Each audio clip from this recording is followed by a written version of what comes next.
The views and opinions expressed on any program are those of the producers and/or the persons appearing on the program, and do not necessarily reflect the views and opinions of FRC Media, Bristol Community College, or the City of Fall River.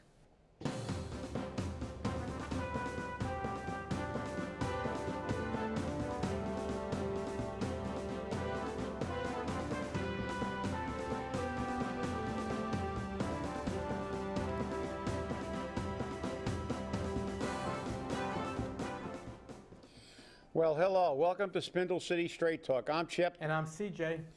And it's Wednesday, hump day in the Riv, and we've got a whole bunch of little tidbits to go over. Little tidbits, but we'll segue into something that'll set me off, that'll trigger me. But I guess we can start with the public hearing on the budget, which is, again, the dance of the chickens, the exercise in futility, because we know they don't care. Go down there and complain, point out things. They'll all sit down and talk about this item and that item, and when it all is said and done, they'll do whatever the hell they want. Thank you very much, our elected officials. And again, you've got a chance to change this scenario in November, so let's hope you do so. Because I'm not even going to get into it. We've gone at length on some budgets on this show in previous years and pointed out things, and we've gone and testified and gone in front of in public input, both CJ and I. But after a while, when you shovel manure into the tide and it comes back and hits you in the face all the time, you really get tired of the futility of it. So the only difference is we do something about it, that every time I go to the polls, I don't vote for people who are not working for me. Exactly. And it's that simple, because this is a joke. This is about as funny as the comment in this article that it's set forth in the charter. That's why we're doing this, which is, we all know how the charter's been since its inception. So that's really comical that we're talking about adherence to the charter. So. Well, I think they should replace that moment of silence before each meeting regarding the budget to this. Screw you, taxpayer! Exactly, and we should actually we'll loan you that little snippet for gratis if you want to. We'd love to see it, because that's a far more appropriate use of the time. Exactly. Because that's exactly what it is. And the only thing they can do maybe is include in the budget Vaseline for all the taxpayers. A free jar of Vaseline at City Hall to be dispensed to all the taxpayers. But and then we can hit another little thing here before we get into the other. Fall River developers hold off on liquor license for the city pier. Oh, yeah, and it was going to be open as an outdoor entertainment venue, even though we know what it was intended to be, marina and that. That's what it was supposed to be. What's supposed to be, and a seasonal, quote, beer garden, unquote. God, that's a German term, beer garden. Ein Liftmeistein und Hofbrauhaus. 1, 2, Sofa. Good. We're going to have a beer garden. That's what we need, more drunks on the pier. Maybe they can go to the pot shop first, get high, get drunk, fall off the pier, and... But I mean, they're holding off on it. Why don't we hold off on the entire process till we figure out what the hell we're doing? We've seen the circus that the RDA has turned this into. And the RDA should really start looking over some of the previous meetings and some of the minutes from those previous meetings on what was decided already. But that doesn't matter, CJ. There you go again. Common sense. There you go again. You're talking about what they already were supposed to know if they did their homework, what they've already decided and discussed, and now they have political amnesia. What do they have? That's a malady that runs rampant with politicians. They have amnesia. Very convenient amnesia, that they don't remember anything that could show the people how totally biased or incompetent or both they are. Because that RDA I'm glad it's on video, because people can actually watch this circus. And then we see the newspaper articles, and as you said, go back and look at some of the previous meetings. Look at the previous minutes. Look at the EPA. And as a matter of fact, I had a conversation yesterday with Representative Carol Fiola about another issue, an issue about some legislation I'm trying to propose. But I also asked her if we had Ken Fiola on, and he was on WSAR, and it was, I think it was a very informative, our show and WSAR was very informative to the public, and we got a lot of positive feedback about his appearance. So I said, well, ask him if he'd be willing to come back on, since this thing has resurrected itself as a hot topic, and he is going to get back to me. So we may have him on in the not too distant future to maybe go get very specific this time. We got a kind of a general overview of that horror show that was a transition from Fro Ed to whatever Ed we've got now, no Ed. Hey, that's you know, I just came up with that one. I'm a poet and I didn't even know it. So yeah, we went from Fro Ed to no Ed, and Copyright Spindle City Straight Talk. that's right, copyright Spindle City Straight Talk. We did it, no Ed, the no, and we can be more specific, because rather than give an overview of what they did and what the NOED has done, and we can get very specific with this particular issue, because this really kind of highlights the total chaos that our economic development has become. Because when you think about it, even if we disagreed with Ken Fiola and Fro Ed, which we did on numerous occasions, but that's part of the process, they at least had some semblance of a plan. An idea. Yeah, an idea, a plan. They began to execute it, and they went by the rules. Oh, there you go, talking rules again. And now we have total political chaos. Whatever's gonna get my future father-in-law, or maybe future father-in-law, a beer garden and a pier, even though it was supposed to be a marina, and well, the hell with it. So that's the way it goes. And welcome to our world, you know. And what else have we got here? Start. New Jersey company lawsuit over Fall River's King Philip Mill moved to Massachusetts. It's now in the U.S. District Court in Boston, right next door to where Jazel's going to be, right in the same building that Jazel's going to be. Hey, maybe we can get them on the same date. We can go we can go moving back and forth. That's it. Moving back and forth, and we can keep everybody up to speed, because we'll be there live. Spindle City Straight Talk. And we'll save some money on legal fees. That's right. Yeah, so they're moving it to well, fine. And Joe Macy's pleased with that. That way he can do the litigation instead of hiring the lawyers in New Jersey that he already hired. Which means we're going to pay that bill shortly. We're going to pay that bill anyway, because they did enter into an agreement with them to represent. So we're going to pay. We'll be paying that bill. So you know, screw you, taxpayer, again. See, we can play this before RDA meetings, before city council budget meetings, before school committee meetings. Yeah, this is a ubiquitous video. We can play it everywhere. And let's see, what else do we have here? Police chief to decide fate of dog that bit Fall River toddler. It was a pit bull, and normally it's very calm, very passive around people. But there was another dog outside the fence, and they believe that got the dog excited and. Yeah, well, you above all know, and I know you're a dog owner and a dog lover, like as am I. This kind of stuff disturbs me, because to me, there's no such thing. You know, they condemn breeds, they condemn everything, but there's no such thing as a bad dog. There are only bad owners, and. Anybody who knows anything about pit bulls knows that pit bulls are dog aggressive. It's part of their nature. When they see other dogs, they're going to determine who the alpha male is. It's part of it. It's just like a sheepdog will herd things. You know, they'll herd your children if you have a sheepdog. Dogs, and that's the other thing, dogs don't have the cognitive ability to make decisions.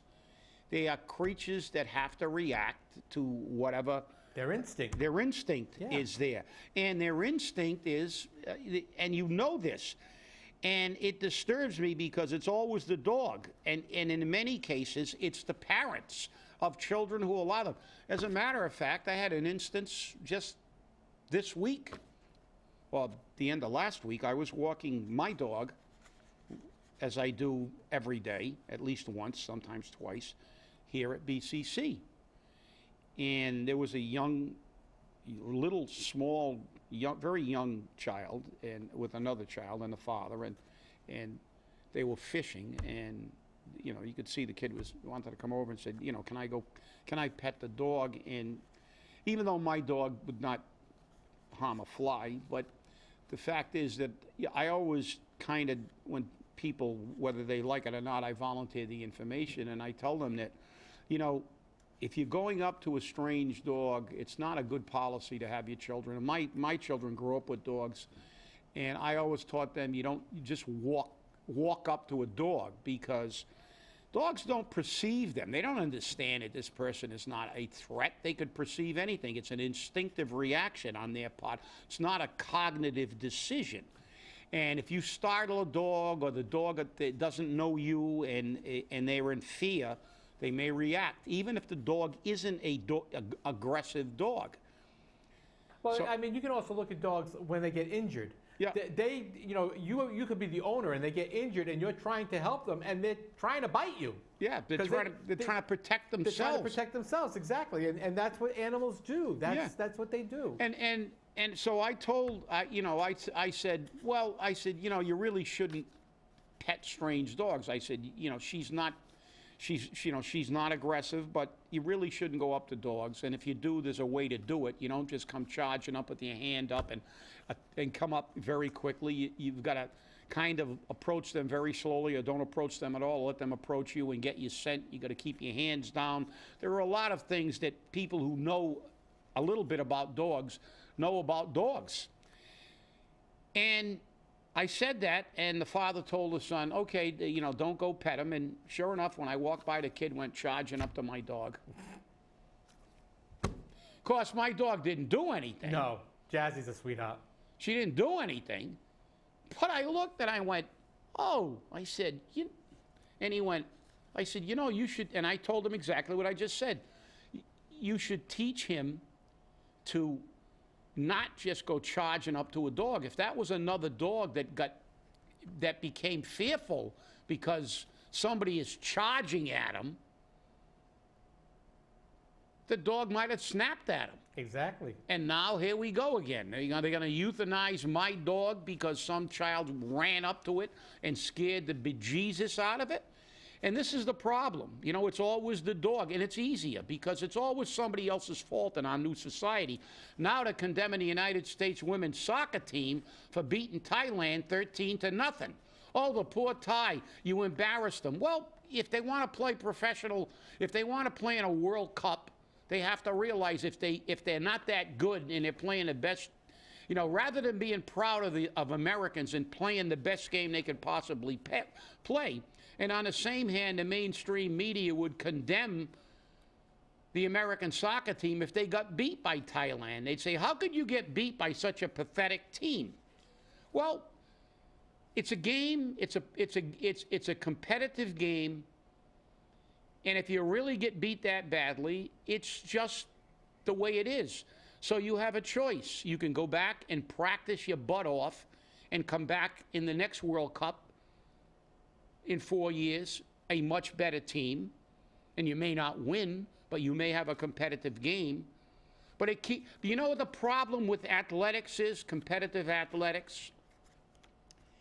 It's a reality call. It's a wake-up call. Because if you suck, you're going to get beat. And this is some big fact that we hide from we want to hide from all our children and our society. And then we throw them out in a cold, cruel world. Or they get a problem that they can't deal with, and we wonder why the suicide rate among young people is so high? Well, maybe because you never train them how to cope with adversity. And athletics makes you cope with adversity. When you begin any sport, you suck. That's true. I don't, you know. I'm not laughing at it. You're wrong. I mean, Michael Jordan wasn't Michael Jordan the first day he picked up a basketball. He was probably pretty good for somebody who knew nothing because he's an athlete. And contrary to the Wheaties box, champions are born, they're not made, because they do have superior muscle and superior athletic ability, because that's just the nature of the beast. You mean if I eat Wheaties, I can't get that? Yeah.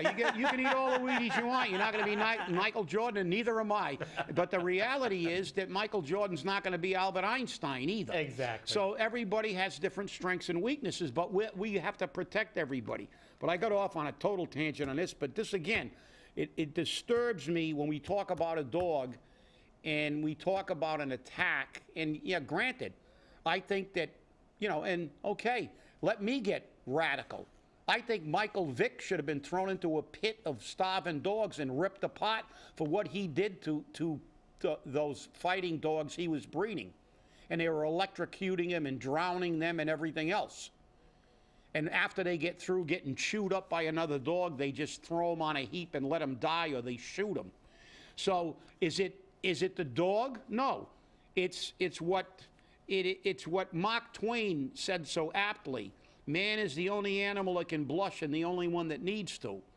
So I agree. This dog, I hope this dog, and from what I'm reading, they don't want the dog euthanized. They feel it was an accident. And I hope the right thing is done, because it's always easy to blame everything else. It's the American soccer team's fault that Thailand sucks. It's the dog's fault all the time. It's everybody's fault. It's not the drug addict's fault. It's our fault for allowing drugs to come in. There's always an excuse, and that's why I love competitive athletics, because in competitive athletics, if you play better than the other person, you win. That's it. And that's it. Forget about non-result-oriented sports. So. Well, one of the things about this whole hearing thing about the dog, I don't like the fact that the police chief is the judge, jury, and executioner.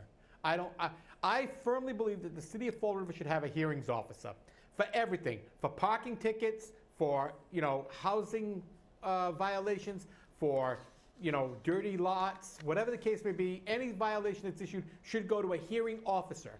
Other cities and towns have them, because if the parking ticket goes to Laura Ferreira, she's not going to find in favor of the person who got the ticket, because she never does. She always says, you got the ticket, you got to pay for it. My people know what they're doing. And I think that's wrong. I think that we need to have a hearing officer who's independent of all of these departments, and they hear it. Or have the city council hear it in regards to dogs, just like the selectmen did in, what was it, Dighton, Freetown, where the child was killed. Now, those dogs being euthanized, that's the owner's problem that they did that. This kid had been feeding him for a long time and taking care of him, and it wasn't a problem. But for some reason, this one day, 5 of these dogs went nuts. But you don't know what happened. But we don't know what happened. And we don't know what happened. Exactly. And you're right. But because, look, maybe Cesar Milan should be the hearing officer, because he understands dog behavior. But that's the problem. And there are many areas. The police chief has enough deals with doing police, but they've given, and that's our politicians again, they've given far too much power. It's just like the police chief's ability to revoke a gun permit for a person who's never committed a crime, just because of political reasons, or they don't like the way you comb your hair. They have an absolute right, even if you have an absolutely clean record. So what is your alternative? You're going to have to go to court and spend thousands and thousands of dollars to exercise your constitutional right to bear arms if you've been a citizen that never got so much as a traffic ticket in your entire life.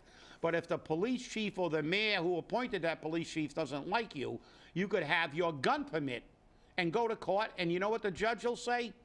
Well, according to the law of Massachusetts, he has an absolute right. So you'd have to appeal this thing to the Supreme Court and sue the city. You're right. I don't believe that the police chief should decide that, unless he's a dog expert. Right. You know, I mean, you shouldn't, I shouldn't. I mean, I'd be biased toward the dog, and I'll admit it. I know. You, So gi- would I. you give me a, you put me on a panel. I'm ruling for the dog. So Because the dog is probably a lot more civilized. than most of the people. As I said,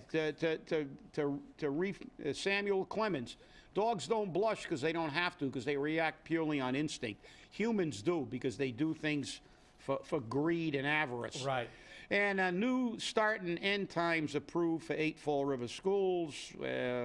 That is supposedly to save millions of dollars. Millions Millions yes, of dollars millions, yeah. in busing. And guess what? I don't think 5 minutes off the beginning of the school time and 5 minutes added to the end of the day is going to change it. They want to scatter the Yeah. students being picked up and dropped off. Yeah. But 5 minutes isn't going to cut it. Well, 5 minutes is not going to cut it. And as a matter of fact, I honestly believe that scattering them like that may increase the costs. well, you know, Because you're going to have more buses on the roads to handle more students going to more schools at different times. So I think it's going to cost them more. and I tend to agree with you, CJ. And because look, on the crap meter, that's broken it. Okay, if the crap meter is 10, saving millions of dollars is up in about the 14 or 15 range on a crap meter Yeah. that maxes out at 10. Because you're not going to tell me we're spending millions, we're going to save millions of dollars by adjusting times. Well, you know, the bottom line is that if you look at it, you're still transporting these children. So you have to pay for the transport. You're still transporting them. And if you're making more runs because of a change in time, it would make sense. They would have to prove to me how that would save money, because you got to pay the drivers for working longer, picking up people and making more runs. It's more gasoline, more wear and tear on the vehicles. If anything, and as I said, I'm not an expert, but you show me, tell me I'm wrong. If I was looking at a situation like that, at first evaluation, and I may be wrong, there may be some issues here that I'm not considering, and feel free, anybody from the school committee, to call me and educate me, because I'm always open to being educated. It would appear to me that if they had everybody go to school at the same time and had a big giant bus and put them all on and made one run in the morning and one run in the afternoon, it would be the cheapest way to go. Right? Get a monorail, build a monorail, put them on, because you're making one run. And you know something? That wouldn't happen, because you know why? All the parents would be complaining because it'd take their kid 2 hours to get home.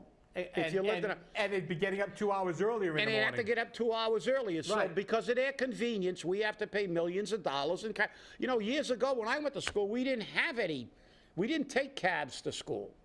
We had to walk to the bus stop and take a public bus down to Durfee and walk up the hill on Rock Street, and that was it. So what did we do? Everybody met for breakfast at Zeke's.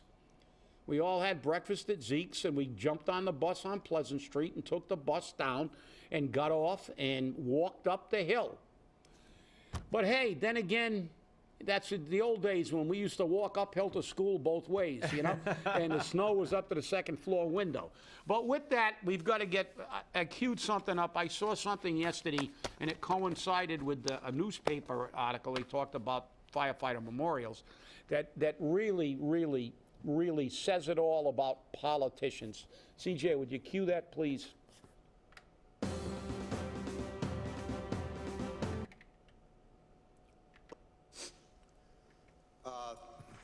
I want to thank Mr. Collins and Mr. Naylor for putting this together, but as I sit here today, I can't help but think what an incredible metaphor this room is for the entire process that getting health care and benefits for 9/11 first responders has come to. Behind me,